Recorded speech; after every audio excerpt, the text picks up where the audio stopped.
States have until May of next year to comply with the federal law, which sets a national standard for driver's licenses and requires states to link their record-keeping systems to national databases. Representative Tom Allen says he supports the purpose behind Real ID to improve domestic security by sharing information. I mean, we have a national security interest in making sure that happens. But if Congress tries to write that into law, as was done with Real ID, we are going to screw it up. Allen says instead of identification standards being set into federal law, the government should set up a process to hear ideas from a number of interests. It needs to be the product of a rulemaking process which includes the states, the federal departments, Homeland Security and Transportation, and an array of outside groups that have a particular interest in the process. If we do that, we'll get it right. To that end, Allen says he submitted a bill into Congress that would repeal the Real ID Act and replace it with a negotiated process. Last month, Maine lawmakers adopted a resolution in opposition to the federal law, and concerns have been raised in other states as well.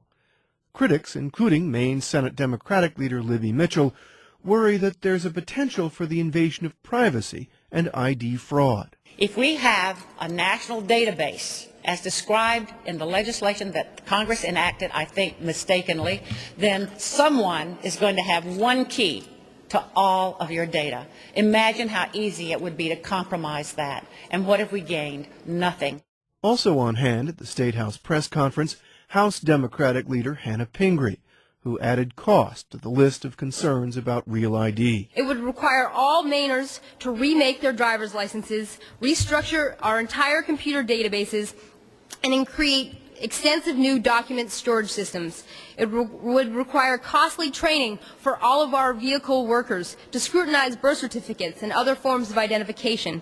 In states where it's being tested, it is creating endless hang-ups and snafus. Supporters of Real ID say such criticisms are exaggerated and not based on the actual content of the law. Frankly, Real ID is nothing more than applied common sense.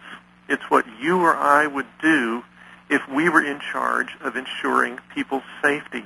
Kenneth Christian of Holden, a member of Mainers for Sensible Immigration Policy, says there will be a cost associated with Real ID, as there is with anything of value.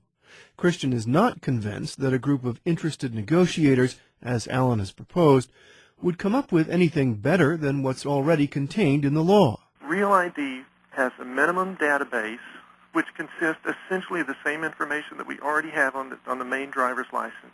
It includes a difficult-to-counterfeit license, very similar to the existing Maine driver's license.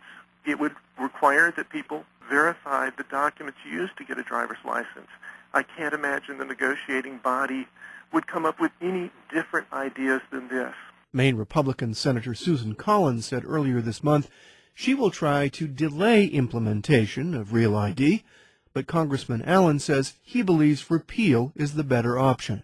There's a big difference between repealing and simply going ahead with deferring the enforcement. The only similarity, I would say, is in both cases you have to create, one way or another, a set of new standards. Allen is considering a challenge to Collins' expected bid for re-election to the Senate next year. For MPBN News,